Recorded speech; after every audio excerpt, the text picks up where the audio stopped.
Kepolisian Resor Kota Besar Makassar mengerahkan 1.200 personil untuk melakukan pengamanan malam pergantian tahun di Kota Makassar, Sulawesi Selatan. Ribuan personil ini akan disebar di seluruh wilayah di Kota Makassar, termasuk pusat keramaian.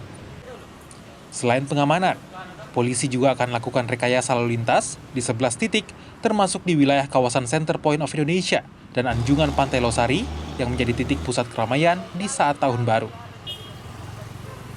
Ya, kita ada rencanakan ada 11 titik, ada 11 titik jalan yang akan kita lakukan rekayasa lalu lintas, dan lebih khusus lagi tentunya di daerah CPI, karena tahun ini oleh pemerintah kota juga akan dipusatkan kegiatan keramaian di daerah CPI. Dan lebih lagi juga tentunya kami menghimbau kepada seluruh masyarakat, kemarin juga sudah ada edaran dari Pak Wali Kota terkait dengan himbauan kepada masyarakat supaya tentunya pada saat malam tahun baru lagi nanti supaya lebih kita fokuskan kegiatan untuk kegiatan ibadah.